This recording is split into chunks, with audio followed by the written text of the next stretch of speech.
She calls it dark art. Wait till you see this.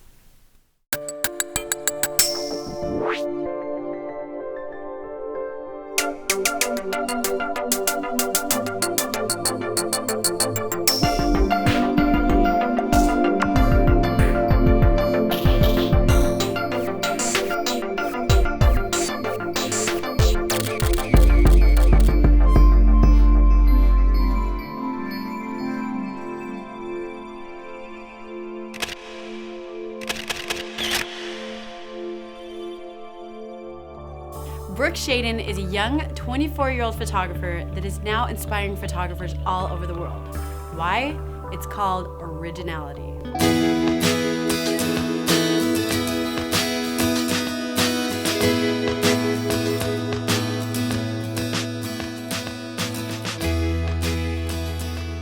I'm from Pennsylvania, from Lancaster, Pennsylvania, which is like the Amish country of Pennsylvania in the Northeast. From a very young age, I thought I was going to be a poet, and so I would go out and climb a tree and write in my little notebook, and think that I was being super artistic. And so all through middle school and high school, I thought I would pursue a career in journalism or something like that. Even though I had no interest in it, I thought that was the only thing you could do as a writer. So I thought maybe journalism. And then I took a filmmaking course in high school my senior year, and it just so happened that I did really well in it, and I ended up winning a local film competition. So because of that, I decided to go on and do filmmaking in college.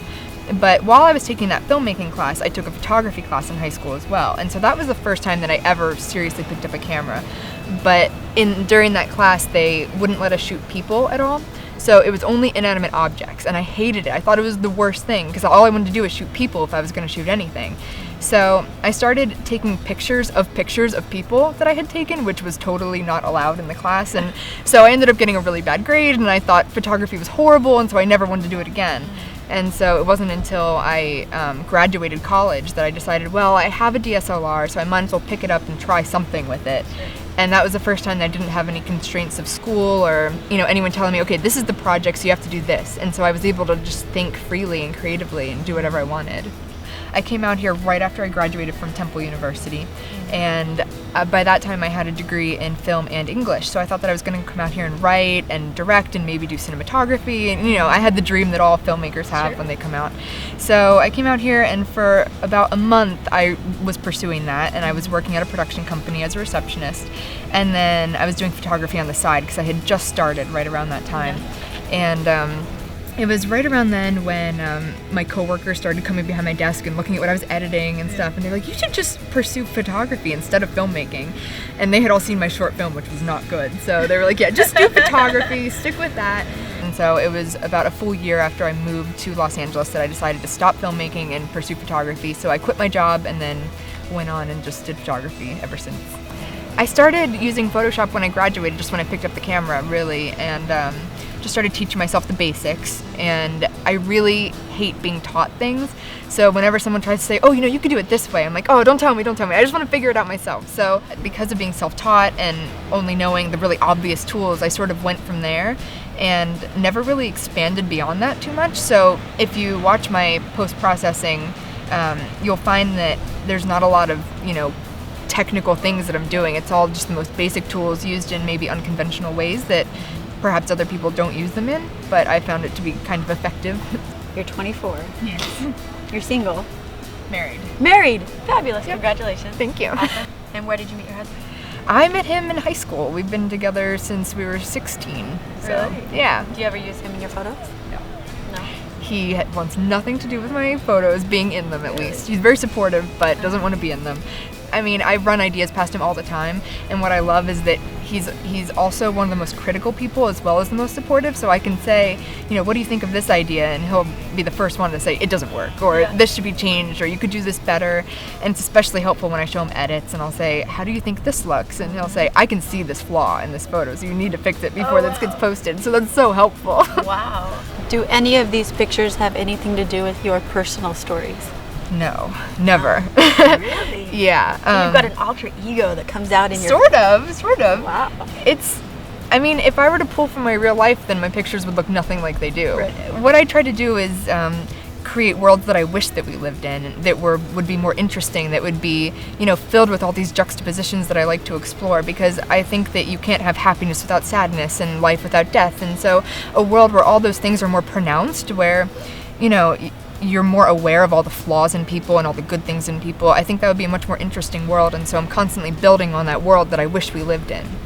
That is so I mean, cool. even when I do self-portraits, it has nothing to do with me. And I only use myself because it's either, you know, most convenient, or because I happen to think that some part of my look fits the character that I'm trying to achieve. And I'm sure that, you know, my desire to do self-portraits has to do with wanting to put myself in the frame, just because I like to see myself in these other worlds that I'm creating. So I think that's fun to do, you know? Interesting. So then there's some photos of people flying through rooms or flying off a hill. How the heck do you do that? I mean, Well, are we getting several water different mixed with processes. post-processing No, mixed with- that's something that I never do. I get that question a lot, is do I take it underwater and then move the subject? And I never take a subject off of the background that they're on and move them to another place. I always do everything on location.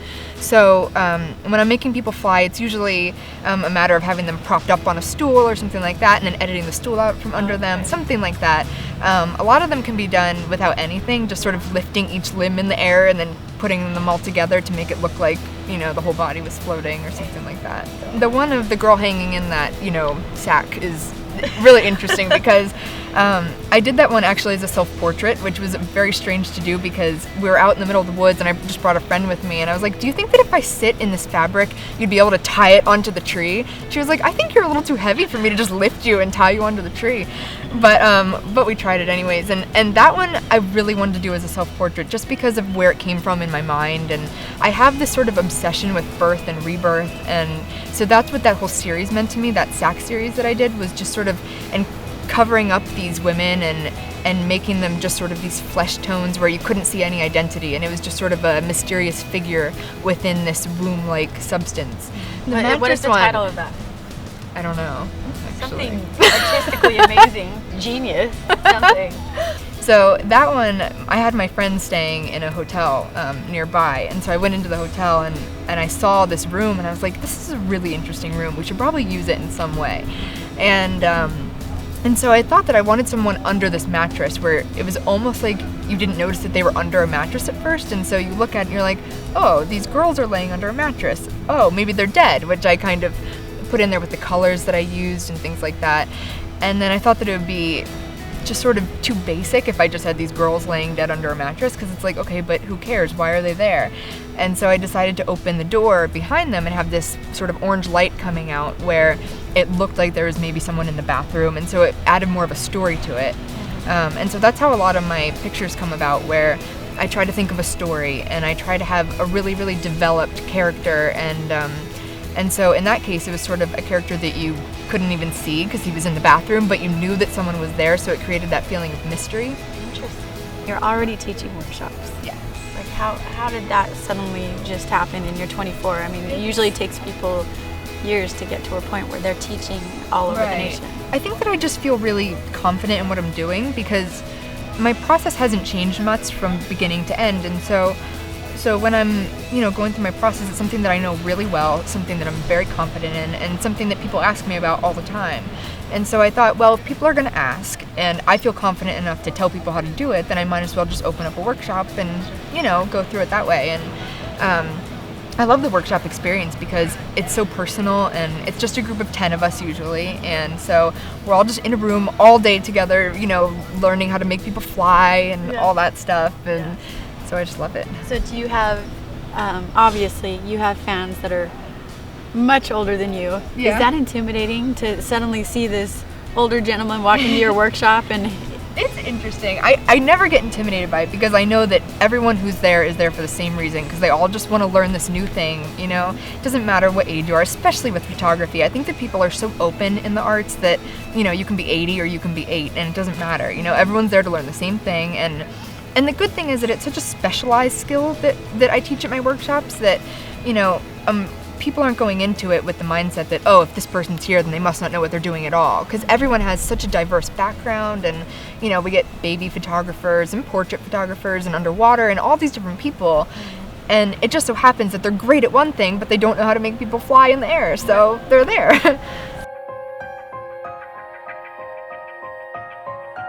I have a kiddie pool here that we're going to be using that I got today, and so I'm going to fill that with water and then also fill it with milk because I bought 5 gallons of milk. And I thought that I would have it sort of be this murky, milky water, and then I'm going to have my subject in it. I'm going to shoot a series of pictures for this one where she'll sort of be in these a combination of really calm poses and paired with really tense poses. So there's going to be a lot of tension in a lot of it, and just sort of like breaking free from this sort of sack that she's in. It sounds pretty gross, but however, so that it's not totally gross, I brought some flowers, and so we're gonna have like little punches of color in there and just something to make it a little bit more soft and beautiful, so then it's not so creepy. Okay. So Olivia is dressed in this half piece of sheet fabric / torn dress, right? Yes. And she has you doing what? Well, I'm going to be laying in this pool. We're going to fill it with milk. And I don't know, we're going to take it from there. Yeah. So are you excited? Because I'm freezing. I am excited. This water is not going to be very cold compared with some of the places that we've been. Oh, So, so I'm not So you're too used to worried this. about it. You're used to I'm Brooke's very used crazy to this. ideas. I'm very used to this. I'm So very you- used to Brooke's crazy ideas. Because you've worked with Brooke for quite a while, right? Yeah, we've been working together for about 2 years now. Yeah. And so she gives you an idea and you say, I'll do it. Pretty much. Right? Pretty much. I'm the go-to girl for when she has crazy ideas and says, we're going to hike for an hour into the woods, and then we're going to put you in this creek, and then you're going to be doing a back bend, and then we'll cover you in mud, and I'm just going to take a few shots, and then we can go back. Okay. And I say, that sounds fine with me. So what is your character? Like, what do you get in your head? Because you kind of have to act, don't you? Yeah, Little bit. although with Brooke's process, it's so quick, and she gives such specific directions that it's pretty simple, and the way that I'm shaking. we get set up very much puts you in character, because we're kind of going all in. Awesome. Okay, well, jump in the milk. Okay. Hi. So you were in charge of getting all the milk, Yes. right? From the car, yes. Yeah. So her name is Devon, and she interns with Brooke. Yes. And so I'm sure that's a very coveted position. How did you get that? Yes. I've followed Brooke's work for about a year now, and I think she's a phenomenal artist. So I emailed her and I said, please, please, please let me be your intern. I will do anything. And now I'm interning for her, and it's amazing. What I want to do is create art for people to be inspired by, and follow in Brooke's footsteps. I think she's a phenomenal person, and I'm so excited that I'm here. Awesome. Well, we're excited to be here too. Okay, well, let's do this.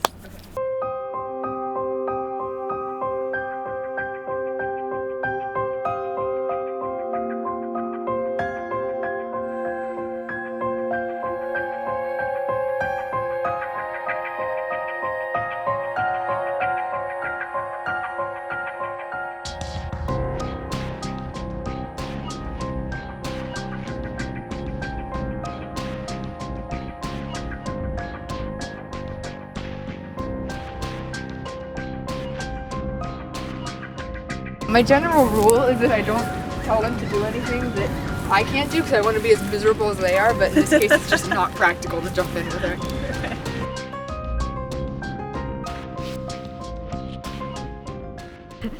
So I'm using the 5D Mark II, and right now I'm using a 24mm lens, which I would never normally use.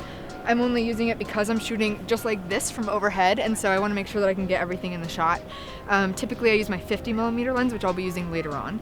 So I shoot on manual, but I oftentimes start with aperture priority just to see where the settings want to take me, and just it's my way of light metering. So right now I'm at an f2.8, and I have my ISO bumped up to 500, which is no problem for this camera. And right now my shutter speed is at 1/2500th of a second, which I might have to change. So I'm gonna take a test shot and see what needs to be adjusted. And she can stay just like that. And so I'll just get right like this. Okay, so my settings were pretty good. I'm just gonna adjust slightly and take it to 1/2000th of a second, and then now we're actually going to shoot. So, What do you want me to do? you can lay your head back like you had it. Yeah, that's good. I'll take one like this. Pull your left hand on top of the flowers on your stomach. Yeah, yep, just like that.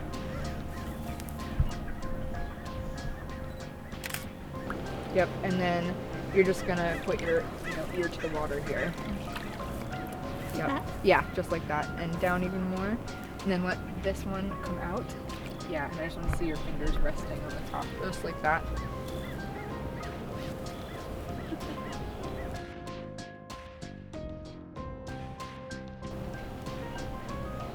Well, this thing is not coming out of your head, but that might be a problem later on. So shooting usually takes about 5 minutes, and I usually take about 5 photos per photo shoot. So when it comes to post-processing, I don't have much to do in the sense that I don't have anything to I don't have about 200 pictures to go through because I've only taken exactly what I need. I'll take a test shot and then I'll take the main shot, and if I don't like that, then I'll tweak it. And so it usually comes out to about 5 pictures, but if I'm doing a composite of some sort, then it'll be a little bit more. So I'll put that straight into Photoshop and then get to work on it. Yeah. And that usually takes a minimum of 2 hours. Yeah. And then On one photo. Yeah. Yeah. And then I always sleep on that photo after I've started editing it. And then the next day I look at it fresh and I'm like, okay, what needs to happen? Because usually I oversaturate my pictures and then I have to desaturate them or vice versa. So it just takes a fresh eye after sleeping on it. Right.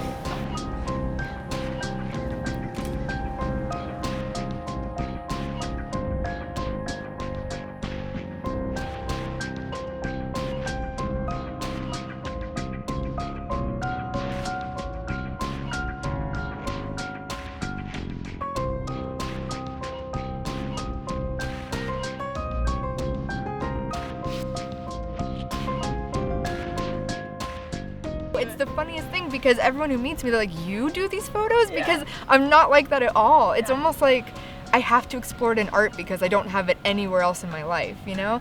It's like I just have this very happy, upbeat lifestyle. And so so when it comes to photography, I'm constantly just sort of accessing that darker part of myself. And I don't know when it started though. It was just one day I started seeing death as being really, really beautiful.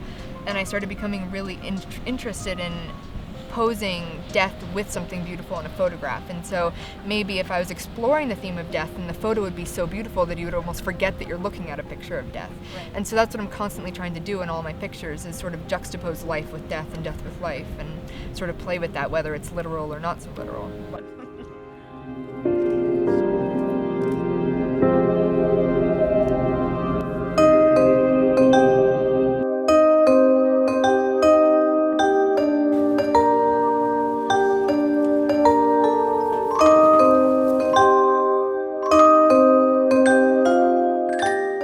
So I was saying that I'm using my remote setup for this, so I'll be standing out there triggering with the remote each time, and then I'll probably switch hands just so then the remote's, I can get rid of it, in post pretty easily.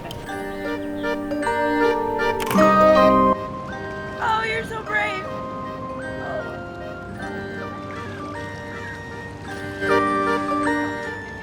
I like to think that if the subject doesn't have an identity, then other people can sort of put themselves in the picture.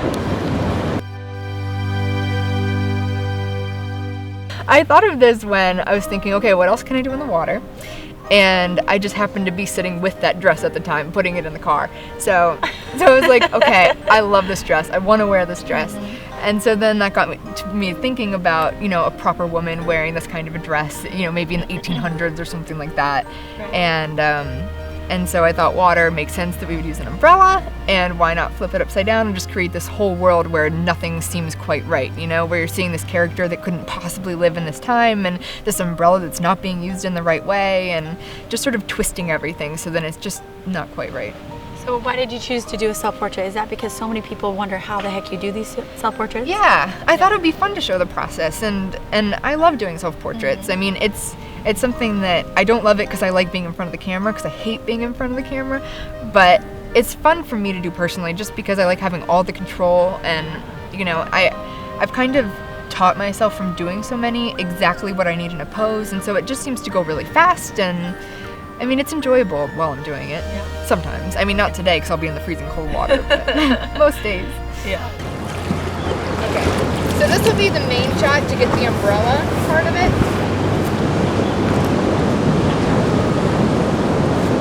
And then I'll hold it from up here so that I can get this other arm. Now I'm keeping this here just so then the lighting is all the same on me. And I'm just gonna get my hair blowing across my face. So That not trigger. So now I'm basically going to do a lot of that again, but with Devon throwing water on me to look like rain. Yeah, we're gonna do it from both sides. So you'll just sort of scoop it and throw it up in the air and hope that it hits me. Everything's good. Yeah, so now just in case I want to add room to the top or bottom of this frame, I'm locking my focus down, so it's on manual focus, and then I'm gonna tilt the camera down and tilt the camera up, so then I can expand the frame instead of cropping if I need to.